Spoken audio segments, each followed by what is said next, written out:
What's up, y'all? We out here at the range, as you can see back behind me. Fantastic weather out here today. Really nice breeze. I got some nice shade from my tree here, and I definitely need it because I still ain't feeling the greatest, but I've been doing some good testing out here, and this one right here should be a really interesting 357 mag test. So we got our jelly contraption set up with the chrono and 2 blocks of gel. Now, I've only done one test so far in this gel down here, and it was actually a 327 Magnum test, so be interesting to see the difference here. Now, obviously 357's working with a little bit more heat for sure, but still should be pretty interesting to see what they look like against each other. And then of course, as you can see, we got the heavy clothing barrier with the denim, fleece, and 2 layers of cotton t-shirt. So what we got here is some 357 Magnum, and it should be some really good stuff because as y'all can see, it's some buffalo bore rounds. What we got here is their heavy 357 Magnum, they call it, 158 grain, jacketed hollow point. Now they've got 1,475 feet per second here on the box. Here's your round here, brass case. I'm not sure, again, what kind of projectile this is that they use in the 357.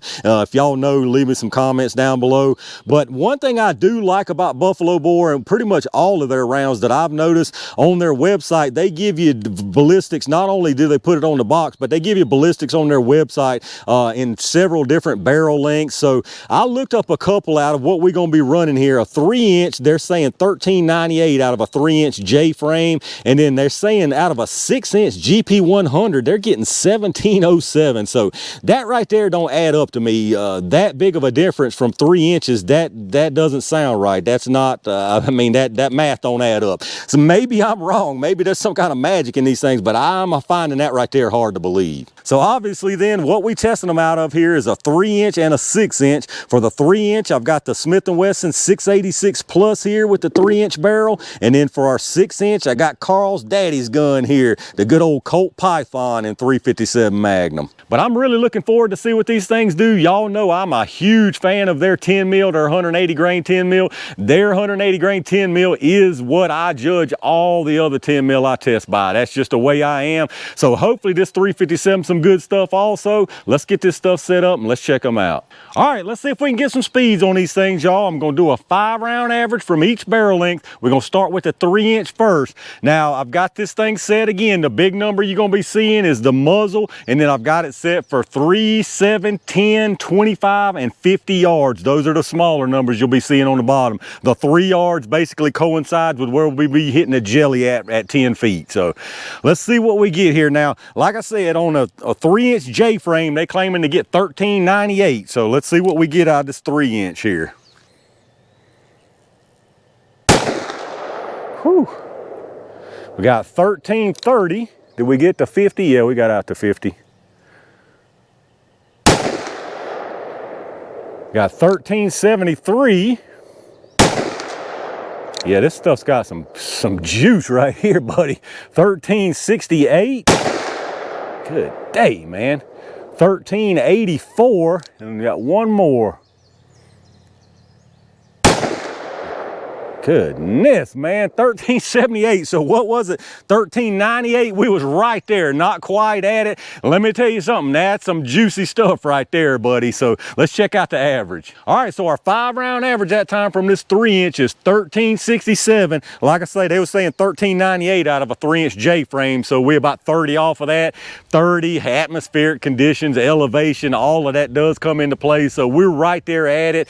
Now the extreme spread on it was 54 and a standard deviation of 28, so that's kind of large there. We had a high of 1384 and a low of 1330, so kind of surprised we had such a big spread there. But like I said, you can definitely feel this right here, some real 357 mag. Let me get it reset and let's see what that Python can do with it. All right, let's see what this 6-inch snake can do with them, y'all. Like I said, I'm almost positive I looked up the right info. Maybe I looked up the wrong thing, but I think they're claiming out of a 6-inch GP100, 1,707 feet per second. There's just absolutely no way. So I'm guessing maybe I wrote down the wrong thing. They've got a lot of stuff on their website, so I'll go back and double check and leave a note up above. But I'm just telling y'all right now, from 1,400 to 1,700 with 3 inches more barrel, it ain't gonna happen. There's no way. I mean, I'm expecting 20 something to 30 maybe per inch extra. So I'm expecting maybe 100 extra out of this stuff. There's just absolutely no way we're hitting 1,700 if the 3-inch didn't hit 1,400 even.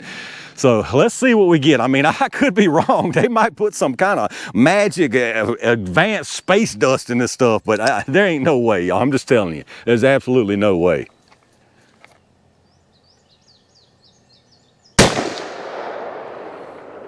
$14.89. Yeah, see, that's more like it. I mean, like I said, there's no way. I had to have written that down wrong. I'll go back and double check.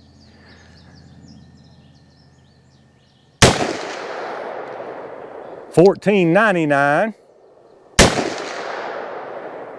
$14.87. $14.99. And $15.02, so it definitely sped them up, and it seemed like that was really consistent. So this stuff likes the 6-inch barrel, but again, $17.07, there's no way. So I'll double check. Like I say, this may be my error, even talking about this, so I'll leave a note up above if so, but let's check out the average on it. All right, so our 5-round average that time was $14.95, which is moving on out. That's right around 800 foot-pounds of energy if I'm doing the math right. The extreme spread on that one was 15 and a standard deviation of 6.9, so it definitely was a lot more consistent. So it seems to like this 6-inch barrel. If y'all remember on that 3-inch 686, it was 1367. So you talking about, what's that, 128 feet per second difference? Yeah, that's a lot more realistic than 300. I don't, like I said, there's no way that can be right. Maybe I wrote that down wrong, but all that aside, I think we're gonna see some really good stuff down here in the gel. Let me get this reset, and y'all know what time it is. All right, y'all, it's grab the buffalo by the horns jelly time. I'm gonna put 1 round out of each barrel length into the gel, starting with this 3-inch 686 first. Like I said, there's really no doubt in my mind we're gonna see some good performance down here. I got a feeling these things are gonna wanna keep on trucking, so I got you backed up where I'm kinda guessing we might see them stop, but may have to adjust on the second round. Let's see if I can put these things where I need them to be. Absolutely perfect placement right there. Let's go see what we got.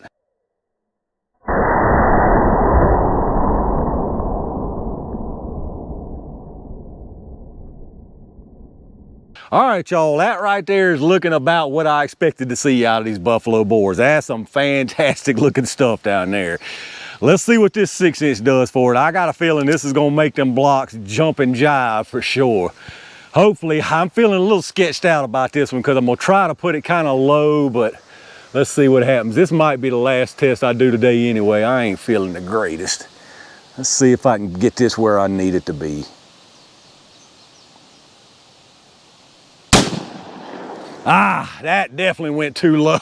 Let me go look. I know I got to get another round. All right, y'all, let's try that again. That right there is a mess. That wasn't nobody's fault but my own right there. Like I said, I think that's a cue to this is gonna be the last test. I ain't feeling the greatest, and yeah, we ain't gonna sit out here and look goofy all doggone day just for the sake of it. Let's see if we can move this up some. I mean, man, I barely moved that thing up any at all. Let me go see if I can even get salvaged. I don't think so. All right, let's try this one more time, y'all. That one right there, actually, I could have used that. That went into gel plenty fine, traveled through the first block plenty fine, and then took a left turn out the side down there. So I'm gonna try to just move this up. I'm trying to be too stingy, and I don't know why, because like I say, I'm not even doing no more today. So let me move this on up. I don't want to get into that upper track. That's all I'm trying to do to stay out of that. I mean, that's unbelievable, y'all. That's unbelievable. I put that almost in that same exact hole.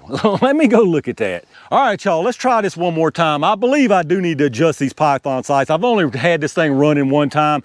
That first one, I felt myself drop it a little, but those second two should have hit point of aim, and they definitely didn't. And they're all grouping low, so I'm gonna try to move this up high. I don't know. It's just gonna be a guessing game for right this second. Let me see what I can do with the thing.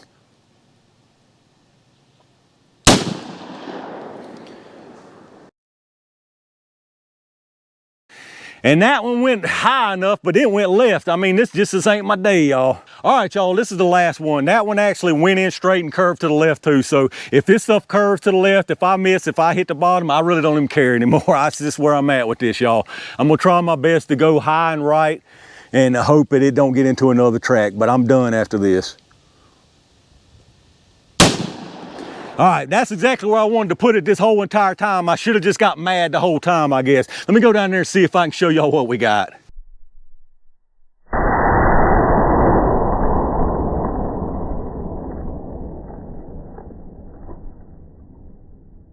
All right, y'all, let's look at this absolute mess I got down here. I'll be able to show you everything that went on, but it's just a shame I had to go through all that junk to get a good round in here. The first one right here on the top, that's the one out of 3-inch 686 right here. This one's completely clear, nothing in front of it, behind it, or anything. So everything you're seeing right here is from that buffalo bore. So it comes in here, you can see some cloth, a little bit it carried in, but didn't carry anything about it, obviously. Opened up immediately. Very, very nice disruption. Carries all the way through the first block into the second block and almost halfway through this second block, and you can see the projectile there sitting forward at a little bit of an angle, and it's got some really nice expansion from what I can tell, but already you can see not nearly as much as that one out of the 6-inch. And then the 6-inch nightmare began down here. All of these down there at the bottom, 1, 2, 3, that's those ones. That might even be 4. I can't even remember how many rounds I took. It might have been 4 of them. One of them went right into wood, and then I started moving them up, but all of them are just grouping down here. Like I said, there's no doubt I've got to make some adjustments. I actually raised it up pretty high to get this one right here that we finally got where I wanted to put it from the beginning. So all of these, actually 3 of these would have been good in the gel had they not curved after they went in, but I'm glad they did anyway because we got a good clear picture. But as you can see, the 6-inch here comes in very, very nice wound channel. All of this that you're seeing is the 6-inch, and I'll give you some different angles. Now there's a test behind that with a 327, but I think you can tell where that separates behind the 6-inch, the 357 on the bottom, 327 on the top. So 6-inch 357 again carries on through here into the second block, and that right there is the projectile, probably I'm gonna say about 3 inches into the second block, and you got some absolute massive expansion on that one right there. And I don't know how well you can tell, but you got a lot of fragmentation going on from all of these 6-inch ones. But as far as the penetration on it, this first one here out of the 3-inch went all the way to 23.5 inches of penetration. So absolute massive penetration from that 3-inch.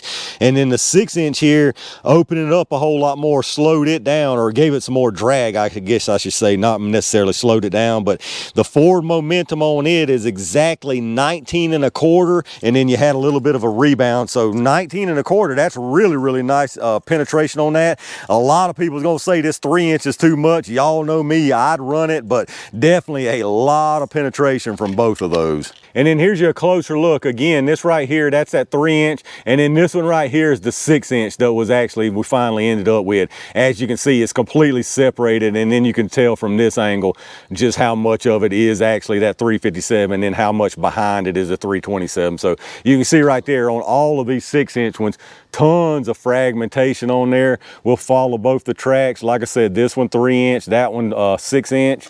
As you can see, there's your 6-inch right there, massive expansion on that one. And then there's your 3-inch, definitely expanded, but not nearly as much as that 6-inch. All right, let's check out these projectiles, y'all. Really, really nice expansion from both of these. Now, looking at it from the top here, this one right here is the 6-inch, this is the 3-inch. You would think from the top, oh, they both expanded about the same. But then when you get that side view, I mean, it really tells the story right here. That 6-inch right there just mashed way back. I mean, look at that thing. It looks like a mushroom cloud right there, a lead mushroom cloud. Now, this one right here out of the 3-inch, absolutely no slouch whatsoever. But this one right here is just so impressive looking. It this overshadows this one almost. But both of these, like I said, absolutely fantastic expansion. But let's weigh these things up and see how much material we actually lost. This 3-inch, I don't see a whole lot. I see a couple little specks. Now they both started at 158. This 3-inch is still at 157.8. So not much loss there at all. Now the 6-inch definitely lost some. Again, started at 158 and it's down to 152.6. So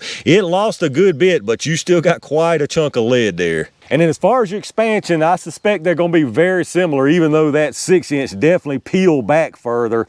As far as the 3-inch, you got 503, 499, and 517. So really nice expansion right there from that 3-inch. And then your mushroom cloud here from the 6-inch, you got 570, 549, 555. So actually a decent little amount more expansion from that one. So there you have it, y'all, the 158 grain Buffalo Bore Heavy 357 Magnum, they call it. Very, very nice stuff. There was no doubt in my mind this stuff was really going to perform well. Absolutely incredible penetration. Very, very nice expansion out of this stuff. Like I said, I mean, you can't get much more expansion than that one right there. And even this 3-inch, very, very nice expansion.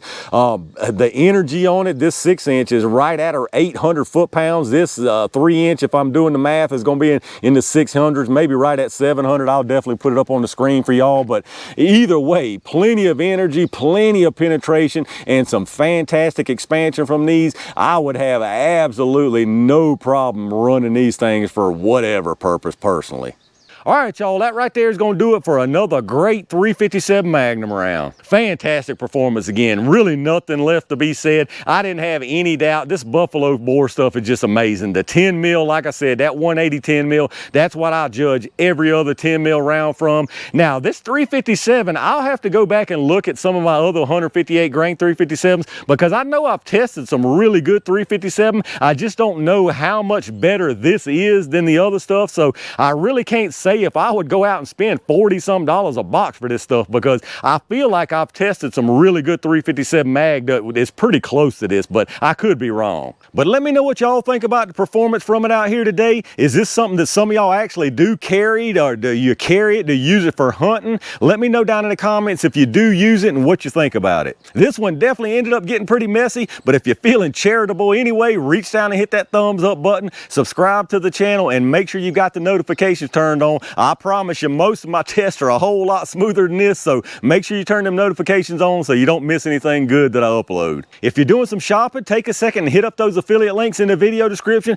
Like I tell you every time, if you shop through those links, anything you buy after that, I get a kickback from them towards the channel, so I really appreciate that. Once again, I really appreciate all my Range Gang members and every single one of y'all out there for supporting the channel the way y'all have been. I've got a lot of good stuff headed y'all's way. I had some more stuff planned for today, but like I say, I'm just not feeling up to it. I still got some congestion left from that old cold. I ain't gonna complain to y'all. I'm sure y'all got plenty of problems of your own, but anyway, I'm calling it for today. I'll have to try to fight between the rain showers out here next week to get some more stuff in the pipeline, but don't fret. Y'all know I find a way to keep them rolling, so stay tuned for a lot of good stuff. And in the meantime, stay safe, stay prepared, and I'll see you soon.